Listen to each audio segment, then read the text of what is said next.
Në konferencën e fund vitit për mediat, kryeministri Edi Rama theksoi se deri në qershor të vitit 2026, bizneset që operojnë në zona turistike duhet të ofrojnë pagesa elektronike për qytetarët dhe jo vetëm cash. Rama tha se objektivi është që brenda vitit të ardhshëm kjo do të shtrihet në të gjitha bizneset. Po përpiqem të prek pak disa fusha kryesore, duke filluar nga ekonomia. Jemi në një vit ende që në aspektin e ekonomisë është nga më të mirët, me të dhëna shumë pozitive dhe shumë inkurajuese, dhe parashikohet që të mbyllet me një rritje ekonomike 3.9%.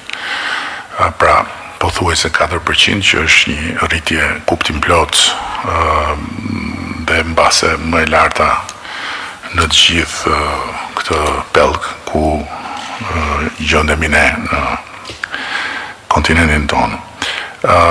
Ndërkohë që bizneset e reja janë shtuar me afro 20% në 11 mujorin e vitit, sepse keni parasysh nuk i kemi dhënat e dhjetorit. Investimet e huaja vetëm në 3 mujorin e tretë kam pasur një rritje mbi 10%. Dhe stoku i investimeve të huaja është domethënës dhe më i lartë me mbi 10% krahasimisht me vitin e mëparshëm. Paga mesatare në 3 mujorin e tretë ka rezultuar 833 euro, që është një rritje domethënëse. Kemi për pak ditë edhe hyrjen në fuqi të ligjit për pagën minimale, që shkon në 500 euro dhe do të prek një numër të konsiderueshëm punonjësish, qoftë në sektorin privat, qoftë në sektorin shtetëror. Ashtu si kemi thënë, kontributet për këta punonjës për një periudhë 9 mujore do të paguhen nga punëdhënësit. Ndërkohë që duke filluar nga tetori i këtij viti është kryer dhe indeksimi i radhës i pensioneve, por ajo që është më e rëndësishme është që me hyrjen e vitit të ri nis edhe rritja e qëndrueshme e pensioneve përmes një mbështetje që do të shkojë duke u dyfishuar, trefishuar, katërfishuar, pesëfishuar vit pas viti, dhe kjo është e gjitha e parashikuar në planet financiare të qeverisë. Duke filluar nga janari, pensionet do të rriten, siç e kam thënë dhe më parë dhe siç është shpjeguar gjërëgjatë edhe nga ministrat përkatës, përtej indeksimit. Pra, indeksimi nuk është rritje e pensionit në kuptimin për cilin flasim, por është një mekanizëm që lidhet me çmimet. Ndërkohë që rritja që ne do të bëjmë do të jetë domethënëse vit pas viti. Dhe kështu pensioni urban me vitet plota pune, duke filluar nga janari, do rritet me 18.000 lek të vjetra në muaj, gjë që do të dyfishohet në janarin 2027, trefishohet në janarin e 2028, katërfishohet në janarin 2029, dhe kështu me radhë. Dhe kjo vlen për të gjitha shifrat që do t'jap. Pensioni urban i pjesshëm do të rritet me 8.000 lek në muaj, pensioni rural do të rritet me 1.000 lek në muaj, pensioni familjar do të rritet me 700 lek në muaj, pensioni invaliditeti do rritet me 600 lek në muaj, dhe kështu me radhë. Në ndërkohë, kemi dhëna shumë pozitive dhe në një fushë tjetër që ka të bëjë drejt për drejt me ekonominë, që është arsimi profesional, ku kemi arritur në afro 20% të arsimit të mesëm të lartë para universitar, duke shënuar një rezultat të ri pozitiv, por ajo që është e rëndësishme të theksohet është se punësueshmëria e nxënësve të arsimit profesional është shumë e lartë. Në vitin 2024, sepse 2025 del më pas, kemi pasur 63% përqindjen e të punësuarve nga nxënësit që kryejnë arsimin profesional. Buxheti për arsimin profesional është rritur ndjeshëm këtë vit dhe do të rritet edhe më shumë në vitin e ardhshëm. Për sa i përket politikave të strehimit social,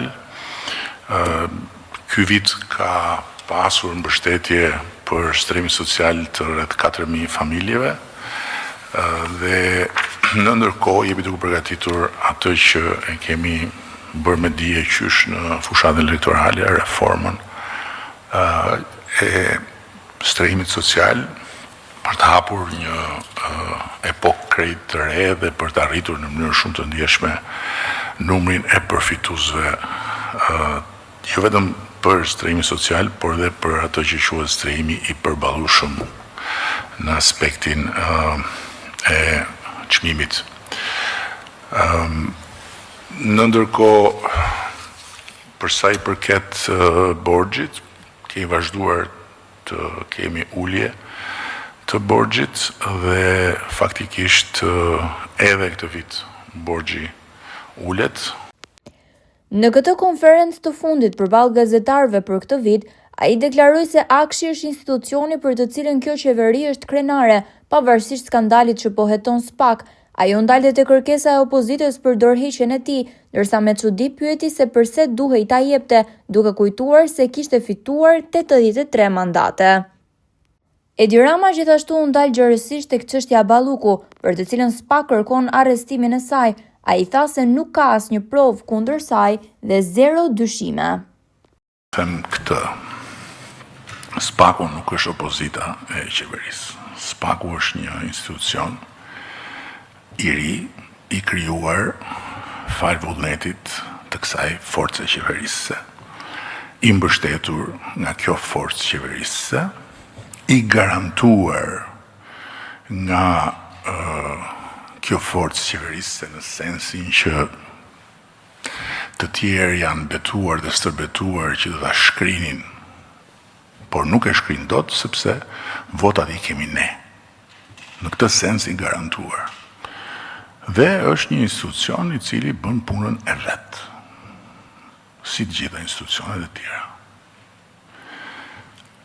Kështu që nuk është opozitë e qeverisë. Por, depresioni i thellë në cilin ndodhet opozita e qeverisë, që është opozita politike, bën që puna e SPAK-ut të jetë vetmja pikë referimi e opozitës depresive për të goditur qeverinë. Dhe natyrisht, të 700 tenxheret politike dhe mediatike, produktin e gjithë këtij procesi e marrin edhe e zihen dhe gatuajnë 700 lloj gjellërash të ndryshme, duke bërë diçka që nuk ndodh në Shqipëri për herë të parë, ka ndodhur në vende të tjera sa duash, duke shfrytzuar gjysmë të vërteta për të prodhuar një tym të jashtëzakonshëm që djeg syt e publikut, që shurdhon publikun me presionin e vet dhe që dizinformon publikun thellësisht. Prandaj thonë që gjysmë e vërteta është edhe gënjeshtra më e madhe, sepse që ne jemi këtu bashkë, kjo është e vërtet, apo jo? Dhe një lajm sipas cilit kur kamerat u fikën, unë bëra një sherr shumë të madh me ty, bëhet pjesë e të vërtetës që ne ishim bashkë, apo jo? Dhe prandaj gjysmë e vërteta është dhe gënjeshtra më e madhe, sepse ka i pjesë vërtete, po pjesa tjetër është një gënjeshtër. Dhe më lejoni t'ju them që është një neveri e madhe që ka një aktivitet kaq intensiv gjysmë vërtetash nga njerëz që nuk din të bëjnë punën e tyre. Nuk din të bëjnë opozitën e qeverisë. Nuk din ta mundin Partinë Socialiste.